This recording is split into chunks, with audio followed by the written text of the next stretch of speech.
2025년 이상한 일이 일어났습니다. 달러 인덱스가 9.4% 하락했습니다. 달러가 약해졌다는 뜻이죠. 그런데 원달러 환율은 1366원에서 1472원으로 올랐습니다. 달러가 약해졌는데 왜 우리는 달러에 더 많은 원화를 내야 할까요? 흔히 서학개미 탓이라고 합니다. 309억 달러를 해외에 투자했으니까요. 진짜 그럴까요? 데이터로 검증해 보겠습니다. 먼저 서학개미 가설을 검증해 봅시다. 5, 6월 서학개미가 순매도로 전환했습니다. 5월 마이너스 12.9억 달러, 6월 마이너스 3.9억 달러. 같은 시기 환율은 1454원에서 1366원으로 하락. 연중 최저치였습니다. 반대로 9월에서 11월을 보면 서학개미가 역대급 순매수를 했습니다. 10월에만 68억 달러. 2011년 통계 작성 이래 월간 최대. 환율은 1393원에서 1456원으로 폭등. 얼핏 보면 완벽한 상관관계입니다. 그런데 11월 데이터를 자세히 보면 이상합니다. 10월에는 서학개미 순매수 68억 달러, 민간 외화 예금 52억 달러 감소. 논리가 맞죠. 해외 투자하려고 달러를 빼갔으니까요. 그런데 11월은요? 서학개미 순매수는 55억 달러인데 민간 외화 예금은 오히려 17억 달러 증가했습니다. 왜 그랬을까요? 무역 흑자가 97억 달러로 급증했고 기업들이 외화 채권을 발행해서 달러를 조달했습니다. 다른 경로로 달러가 더 많이 들어온 겁니다. 결론. 서학개미 순매수는 환율에 영향을 주지만 단독 원인이라고 단정하기는 어렵습니다. 상관관계가 인과관계는 아니니까요. 달러 인덱스를 보면 더 이상합니다. 달러 인덱스는 달러의 글로벌 가치를 보여줍니다. 유로, 엔, 파운드 등 주요 6개 통화 대비 달러 가치죠. 2025년 달러 인덱스는 1월 107에서 12월 98로 하락. 연간 9.4% 하락. 2017년 이후 최대 낙폭입니다. 달러가 약해졌다는 뜻입니다. 그럼 원달러 환율도 내려가야 정상이죠. 그런데 환율은 1454원에서 1472원으로 올랐습니다. 달러가 약해졌는데 원화는 더 약해진 겁니다. 아시아 통화를 비교해보면 2025년 하반기 달러 대비 하락률이 원화 마이너스 9.6%, 엔화 마이너스 9%, 위안화 마이너스 4.5%, 태국 바트 마이너스 3.2%. 원화가 아시아 최약체 통화가 됐습니다. 같은 기간 엔화보다도 낙폭이 컸어요. 달러가 약해지는 와중에 원화만 유독 더 빠졌습니다. 달러 인덱스로 설명이 안 된다면 원화 자체에 문제가 있다는 뜻입니다. 그럼 뭐가 문제일까요? 한미 금리 차를 봅시다. 2025년 내내 한국 금리가 미국보다 낮았습니다. 1월 기준 한국 3%, 미국 4.5%. 금리차 마이너스 1.5%p. 7월에는 금리차가 마이너스 1.75%p까지 벌어졌습니다. 42개월 연속 금리 역전. 역대 최장 기록입니다. 금리가 높은 나라로 돈이 몰리는 건 당연합니다. 한국에 돈을 넣으면 2.5%, 미국에 넣으면 3.75%. 당연히 달러를 사서 미국에 투자하겠죠. 서학개미가 해외 투자를 늘린 것도 이 금리차 때문이라고 볼 수 있습니다. 그런데 2025년 하반기에 연준이 금리를 계속 내렸습니다.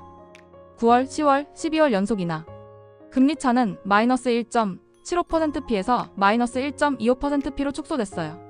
금리차가 줄었으면 환율이 내려가야 하는데 환율은 오히려 1393원에서 1472원으로 폭등. 금리차만으로도 설명이 안 됩니다. 뭔가 더 있는 겁니다. 원화 통화량도 많이 늘었습니다. M2 통화량 1월 4204조 원에서 10월 4488조 원.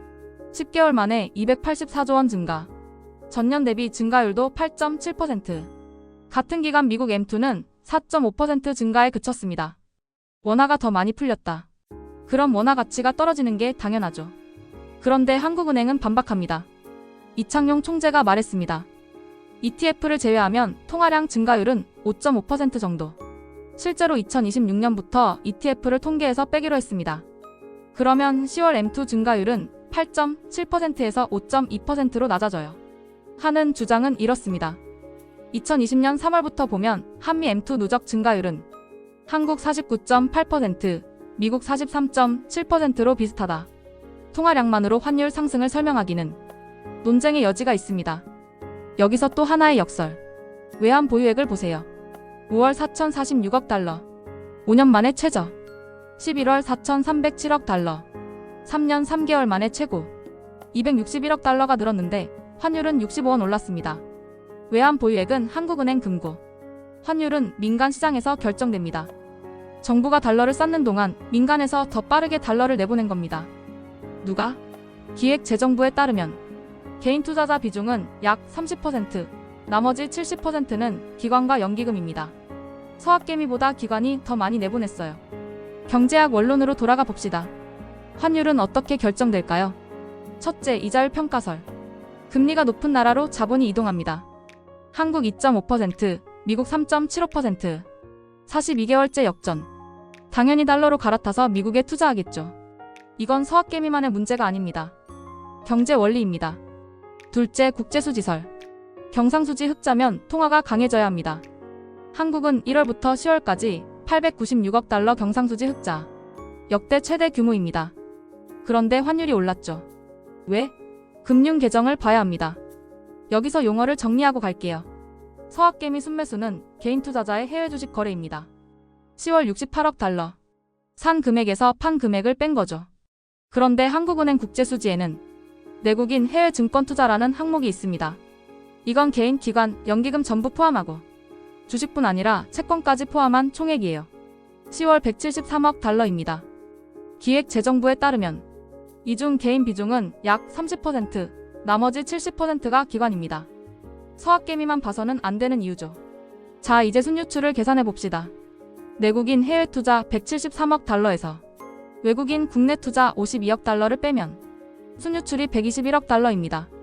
같은 달 경상수지 흑자는 68억 달러. 수출로 들어온 돈보다 증권 투자로 나간 돈이 1.8배 더 많았습니다. 셋째, 자산시장 접근법. 투자자들은 수익률이 높은 자산을 찾습니다.